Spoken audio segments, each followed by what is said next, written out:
Wenier verrassend en nu uithalen. Ja! Wenier! 3-2! Wat een grinta! Wat een goal! En wat een ommekeer! Hello tout le monde, j'espère que vous allez bien. Alors pour ce nouvel épisode de ma série à la force du mental, j'ai eu la chance de recevoir Victor Wenier, un hockeyeur de l'équipe nationale belge qui a notamment été champion du monde et champion d'Europe. Il a aussi été élu meilleur joueur de la compétition au championnat d'Europe. Donc comme vous pouvez le voir, c'est un tout bon joueur de hockey. Donc dans cette interview, vous allez apprendre un peu plus à connaître le milieu du hockey si vous ne le connaissez pas très bien, comment ça se passe, ses entraînements, sa vie quotidienne, les compétitions, etc. Donc j'espère que ça va vous plaire, que vous allez apprendre plein de choses et que ça va vous motiver à réaliser vous aussi vos rêves comme lui l'a fait. Et je vous laisse découvrir cette interview.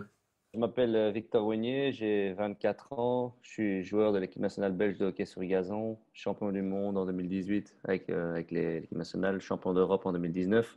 Je joue au Royal Racing Club de Bruxelles et le hockey est devenu mon métier. C'est mon sport, mais aussi mon métier parce que ça nous prend beaucoup de temps. Et voilà, je suis diplômé en tant que nutritionniste sportif. Mais je n'ai pas l'occasion de pouvoir étudier maintenant, étant donné que le hockey, on s'entraîne lundi, mardi, mercredi, jeudi en équipe nationale à partir de la semaine prochaine à nouveau. Et en club le vendredi et match le dimanche. Donc, ça me laisse peu de temps libre. Ouais, tu m'étonnes. Et pourquoi tu as commencé le hockey et à quel âge?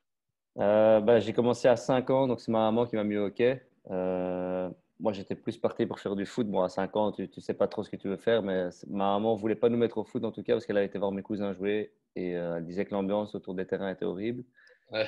Et on avait le meilleur ami de mon grand frère qui joue au hockey et on habitait à 5 minutes du Dering. Et donc, les trois, mes deux frères et moi, on a commencé à jouer au hockey. Et à quel âge tu as commencé à vouloir devenir professionnel? C'était vers 15-16 ans, je pense. Donc, je n'étais pas avant. Donc, moi, je n'ai pas eu la trajectoire, je veux dire, classique de tous les joueurs de l'équipe nationale qui, eux, sont. Donc, normalement, à 12-13 ans, tu es repris en équipe nationale jeune. Tu fais un tournoi, puis tu es repris, tu vas en U14, U15, et puis tu fais U15, U16, U18 belge et tout le tralala. Moi, je suis arrivé qu'en U18 deuxième année, donc assez tard.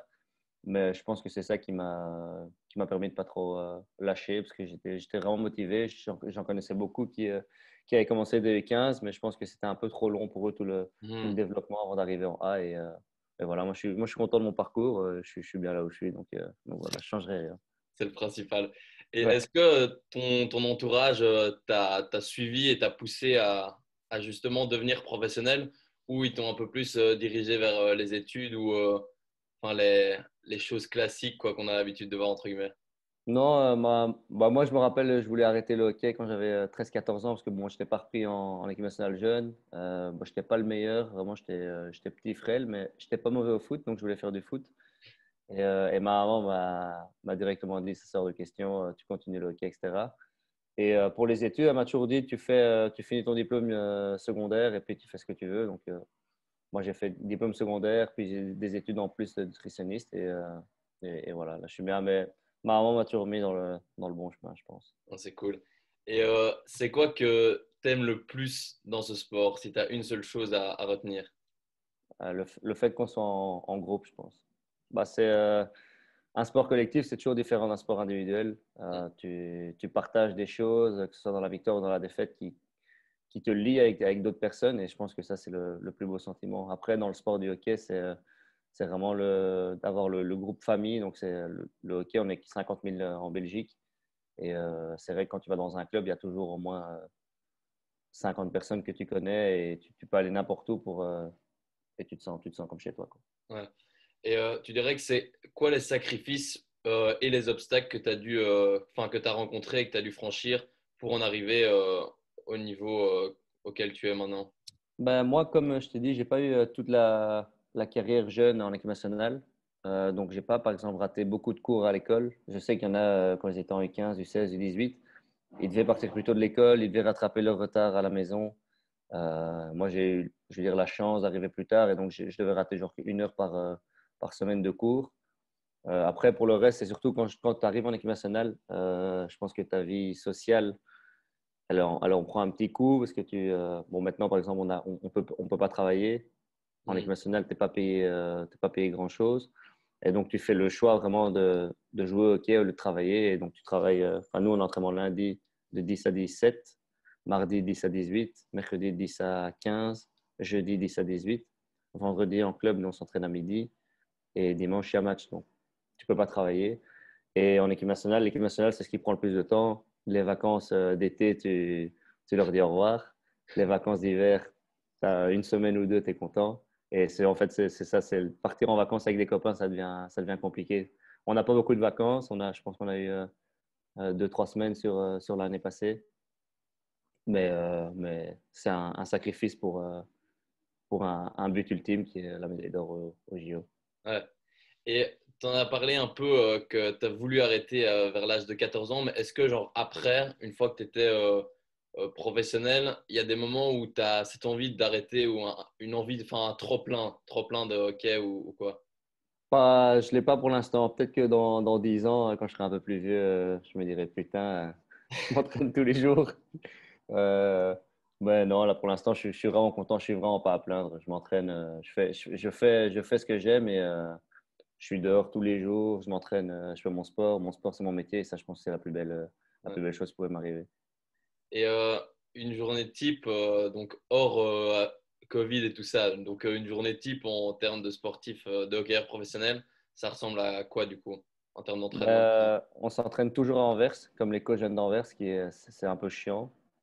Étant donné qu'on est quand même plus de la moitié à venir de Bruxelles et de Wallonie, donc c'est toujours les mêmes qui font la route. Ouais. Et Bruxelles-Anvers le matin, c'est pas glorieux comme chemin avec tous les embouteillages. Donc je dirais semaine traditionnelle, c'est lundi, arriver au club à 10 heures, donc on part à 8h45 de la maison, donc tu te lèves avant.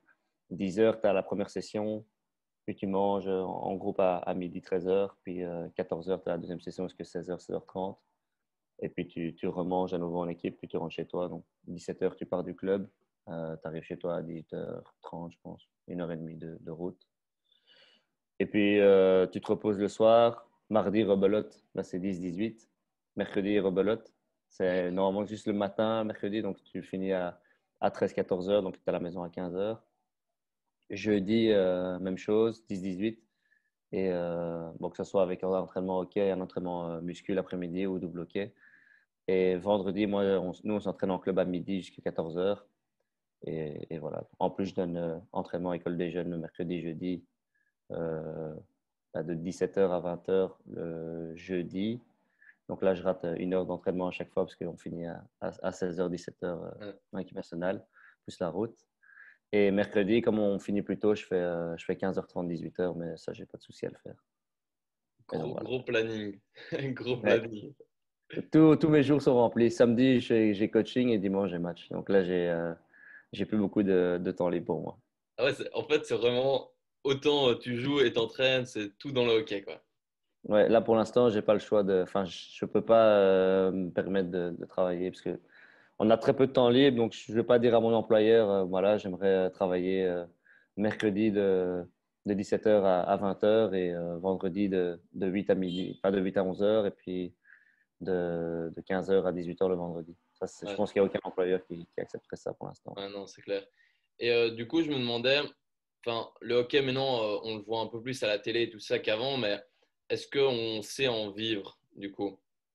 Tu sais en vivre, ouais, c'est pas incroyable, mais évidemment, c'est en vivre. Donc, on a deux entrées d'argent, c'est l'équipe nationale qui nous paye et le club. L'équipe nationale, il nous paye bien moins que le club et pourtant, on passe tout notre temps en équipe nationale. Et l'équipe nationale, le salaire varie en fonction un peu de ton nombre de sélections. Donc, si tu es entre 0 et 50 sélections, par exemple, tu gagnes 350 euros par mois, je pense. Entre 50 et 100, tu gagnes 800 euros par mois et puis ça continue à augmenter. Je pense que le plafond est à 1300, 1400 euros. Ah ouais, ok. Donc on sait en vivre, quoi. Mais bon, c'est pas évidemment des salaires comme dans Non, non, c'est un salaire tout à fait normal. Ok. Et tu dirais que c'est quoi les qualités qui font un bon hockeyeur, que ce soit physique ou mental aussi? Parce que le mental est Bah, je quand même pense important. au haut niveau, les deux sont très importants. Donc, tu dois vraiment être bien dans ta tête. Tu dois être préparé à toute épreuve. Tu dois savoir, je pense que tu dois avoir une bonne analyse du match. Et voilà. Et physiquement, tu dois vraiment être au top du top. Si tu n'es pas au top au niveau international, tu peux le payer cash. Les fins de match sont méga importants. Donc, si tu es bon physiquement pendant 50 minutes, mais que les dernières, tu ne l'es plus, c'est un peu compliqué. Même si chez nous, on a changement illimité, donc ça aide à se reposer. Mais je pense que c'est un bon mix des deux. C'est être très bon physiquement et très bon mentalement. Et si tu avais un seul souvenir à retirer de toute ta carrière jusqu'à présent, ce serait quoi? Champion du monde 2018 Ouais, en Inde. c'est en Quand le vrai. champion, c'est le meilleur. Et puis champion d'Europe en plus. Ouais. Ouais, champion du monde, c'est. Ouais, Bah, champion d'Europe, c'était chez nous, donc c'était aussi incroyable. Mais champion du monde, c'est une fois tous les 4 ans. Champion d'Europe, ça peut se répéter tous les 2 ans, donc ouais, c'est c'est vrai. différent. Et justement, ça fait quoi, vu que tu as été élu meilleur joueur au championnat d'Europe, si je ne me trompe, Ouais. ça fait quoi, genre, quand tu reçois ça en plus, enfin, tu as déjà la victoire au championnat du monde, puis la victoire au championnat d'Europe, et puis en plus de ça, tu es élu meilleur joueur, genre, ça se passe comment dans ta tête à ce moment-là? Bah, là, j'étais vraiment surpris parce que dans mon équipe, on a quelqu'un quand même qui a été élu 2 fois meilleur joueur du monde, Arthur Van Doven, qui chaque tournoi est pour moi le plus fort de notre équipe. Donc moi, j'étais quand même surpris que lui ne le gagne pas. Et bon, j'avais marqué un goal en demi-finale et je sais que ça a joué dans la balance, que tout le monde m'en reparle encore maintenant. Mais c'est vrai que c'était de la fierté, mais après, c'était vraiment, ça passe au deuxième plan. C'est vraiment le titre de champion d'Europe que je voulais. Je veux pas on joue pas au hockey pour les reconnaissances individuelles, même si c'est vrai elles font toujours plaisir. Et j'aimerais savoir un peu comment tu gères la pression, que ce soit dans un match normal, mais encore plus, par exemple, dans une finale, je sais pas, dans une finale de Coupe du Monde. Enfin, tu as sûrement d'office de la pression et comment tu gères ça? Est-ce que tu te prépares avant avec je sais pas, de la préparation mentale ou tu fais rien de spécial? Non, moi je fais rien de spécial. J'ai la chance de ne pas être stressé quand je joue, donc que ce soit dans les grands matchs ou dans les plus petits. Moi je le ressens plus comme de l'excitation et de l'adrénaline, donc avant les matchs, je suis vraiment surexcité. J'ai hâte que ça commence. Après, il y en a d'autres, voilà, il y en a d'autres qui réagissent différemment à la pression, il y en a d'autres qui ressentent vraiment la pression. Moi je pense que j'ai la chance. Et je pense que c'est une de mes plus grandes qualités, c'est de ne pas ressentir la pression quand je joue, et ça c'est pas mal. Ouais. Et est-ce que tu trouves que le hockey enfin, en Belgique, il est passé sous un autre angle après vos victoires à la Coupe du Monde et au championnat d'Europe? Ouais, je pense qu'on le voit dans le nombre de membres. Donc, les membres ont vraiment commencé à exploser depuis la médaille d'argent au JO 2016. Et c'est vrai que les bons résultats amènent de la visibilité. La finale Coupe du Monde a été fort suivie. La finale de la Coupe d'Europe a été fort suivie sur une chaîne publique. Et voilà, on espère que le hockey va continuer à grandir, qu'on va continuer à avoir des meilleures infrastructures, qu'il y aura plus de gens qui vont s'inscrire. Et voilà. Mais sans résultat, tout ça ne vient pas. Après, Mm. je pense qu'on est sur la bonne voie pour continuer à faire grandir le hockey belge. Bah ouais. Et tu dirais que c'est quoi, enfin, tu l'as un peu évoqué tantôt, mais la chose la plus dure en tant qu'athlète professionnel? La chose la plus. Ouais. Moi, j'aime beaucoup travailler, donc tout ce qui est travail, ça ne me dérange pas. Après, c'est vrai que les préparations physiques qu'on a sont quand même, sont quand même assez dures. Je pense que la plus dure, c'est vraiment, tu fais une croix sur ta vie sociale. Ouais. Et j'aimerais avoir ton avis sur le talent. Est-ce que pour toi, ça joue un rôle majeur dans la réussite ou pas du tout? Ou avoir ton avis un peu là-dessus. Oui et non. Donc, moi, comme j'ai dit, quand j'étais jeune, il y avait vraiment des joueurs beaucoup plus talentueux que moi qui n'ont pas réussi. Je pense juste que le talent sans travail ne réussit pas. Le travail sans talent peut réussir. Donc je pense que c'est vraiment une grosse différence. Je pense que voilà, au niveau, il faut travailler. Qu'on soit talentueux ou pas, il faut travailler. Et c'est celui qui travaille le plus, au final, qui va le plus loin. Et tu dirais que c'est quoi ce qui va faire la différence entre des personnes justement qui vont, qui vont travailler mais qui vont pas réussir et ceux justement qui vont réussir? La différence entre ceux qui vont pas réussir et ceux qui vont réussir. Le, le mental. Il y a toujours des moments un peu plus compliqués, mais il faut toujours se remettre en question, même si on est en train d'avoir un chouette moment, une chouette carrière. Faut rester humble, il faut toujours travailler, jamais se reposer sur ses acquis. voilà, il y a des gens, quand ils prennent un coup dur, ils abandonnent. Il y en a d'autres qui continuent à se battre. Et je pense que ça, c'est une grande différence. La persévérance, quoi. La persévérance. Ouais. Et qu'est-ce que tu dirais? Enfin, moi, je trouve qu'on rencontre quand même pas mal de gens, notamment en Belgique, ailleurs, je sais pas trop, mais qui osent pas réaliser leurs rêves parce qu'ils ont un peu peur d'échouer ou etc. Et du coup, ben, ils préfèrent se diriger vers la sécurité, entre guillemets. Ben, qu'est-ce que tu dirais à ces gens-là pour justement oser, enfin, tenter tout simplement? Bah, pour moi, il faut toujours croire en soi et essayer de réaliser ses rêves. Donc, moi, c'est ce que je me suis dit. Je me suis dit, voilà, mon rêve, c'était de jouer en équipe nationale. Il est venu un peu plus tard que les autres. Mais je me suis donné les moyens pour y arriver. Pour l'instant, je suis dans le groupe, je suis bien dans le groupe. Et je continue à travailler pour rester dans ce groupe le plus longtemps possible. Et je pense que c'est juste une question de volonté et de travailler dur. Si on s'en donne les moyens, je pense que tout travail amène des résultats un jour ou l'autre. Ouais.